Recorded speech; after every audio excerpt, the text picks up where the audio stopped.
Science or pseudoscience? How to spot the difference. I take pride in maintaining a YouTube channel on successful aging that I consider based on science, not pseudoscience. But is it really? Probably not totally, but I hope mostly. It's especially important in the fields most susceptible for making this distinction, such as health and medicine, exercise, nutrition, and psychology. Just what is the difference between science and pseudoscience? It's all about following the scientific method.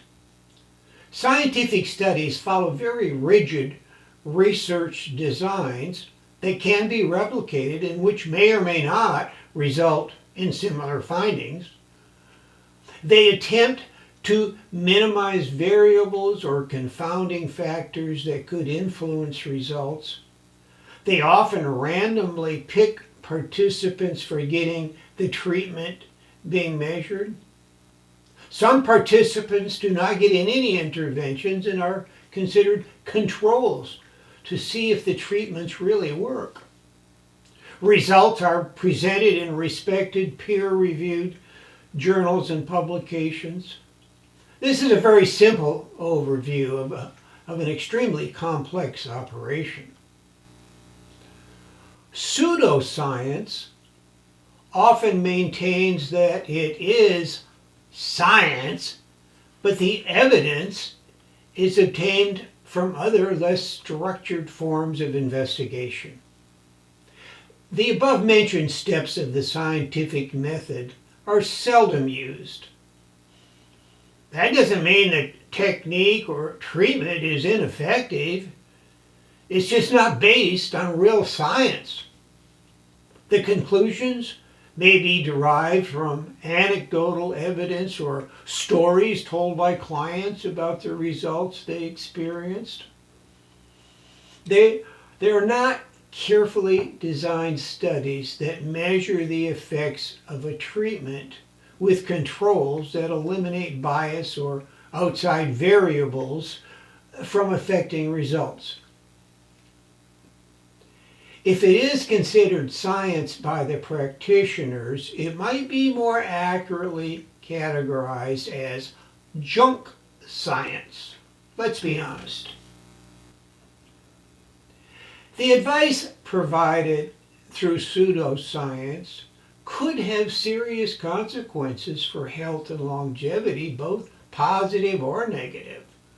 But some ideas are so ridiculous, they're humorous, at least to me. How about rumpology? Just what it sounds like. The study of butts. Jacqueline Stallone, a mother of Sylvester Stallone, enhanced her career in palm reading by promoting the study of rumps.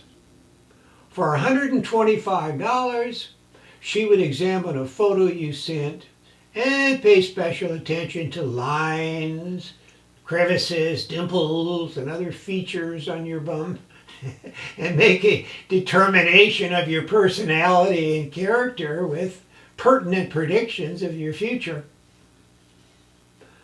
That's one way to get to the bottom of things. Oops, sorry. Couldn't resist that one. Look it up online. It's there. The reason I hedge a little when referring to the teachings of the AGER+LEARNS Decade Challenge being consistently scientific is that some of the practices I recommend are not solidly based on scientific studies. Take yoga, meditation, and breath control, for example. Many studies have been undertaken and positive results have been demonstrated, but questions still remain. No one has yet photographed a chakra, despite the many books that have been written about their importance as energy centers. Deepak Chopra has built a career around the power of chakras. Yoga has been around for thousands of years and has not been studied until recently. There's more work to do. Just because I have had results in my own life and others report similar success does not mean everyone can bank on it. That's why I'm a little cautious in pushing these mind-body interventions as science-based. I also recommend many techniques from positive psychology, a branch of traditional psychology founded only in 1998. The focus is on studying mental health rather than disease. It's a field that has come under the radar for scientific criticism, despite the emphasis positive psychology places on scientific research. Some findings are not replicated in additional studies.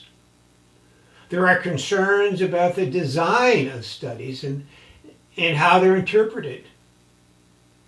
The science of emotions and behavior is not as easily defined and analyzed as with the effectiveness of a drug or medical procedure. Despite these cautions, I suspect that continued research will provide support for positive psychology approaches in understanding and modifying our emotions and behavior. I will never recommend a practice that is without some scientific value, despite equivocation within the scientific community. I owe that to you as a subscriber. If there are questions about the scientific value of a method, I'll let you know. Regardless of anything I say, you will always be the final arbiter and chooser. I want to believe that you will make the right choice. We also know from studying the placebo effect that sugar pills work with many people, absent the scientific method. I'm always cautious when I see an ad for medication on TV and the actor is in a lab coat with a stethoscope wrapped around their neck. This is a red flag for me if there ever was one. I know instantly this is not a real doctor but a salesperson, probably with some snake oil to peddle. We need to be aware of when we are being manipulated to the financial advantage of another person or corporation. The phony setup is no worse than a doctor in a tank top, shorts, and sandals as far as I'm concerned. Buyer beware is good advice for any supplement, treatment option, or therapy method regardless of the source or presentation style. Do your research. Always read the critical reviews as well as the positive reports and make your choice only after sufficient study. You should be okay at that point. I wish you well and some good luck along the way. Nothing is certain, even from the best designed research studies. Watch for more videos on the topic of science and pseudoscience in the Decade Challenge. One area to explore is the terminology that both science and pseudoscience use to describe their findings and recommendations. Such terms as science-based and evidence-based suggest very high scientific standards. When used by pseudoscience advocates, that's seldom the case. These terms in themselves do not indicate the strength of the studies upon which conclusions are based. They may all be anecdotal stories or rat studies with non-standard research designs. Those who push pseudoscience try to mimic legitimate science and can do a very good job of obfuscating the differences. In the area of misinformation and conspiracy theories, we agers need to be ready to apply critical thinking skills on a daily basis. Our longer lives may depend on it. The Decide and Abide Challenge can help in this area. No problem in getting your rump photo reading, but do it with full knowledge of the pseudoscientific origin and flimsy validity of the activity. Hey, also include a photo of your big toe. Never know what secrets are hidden there and may be revealed for a few extra bucks. Humpty here, wishing you a special day of thoughtful learning as we get older and like it most of the time.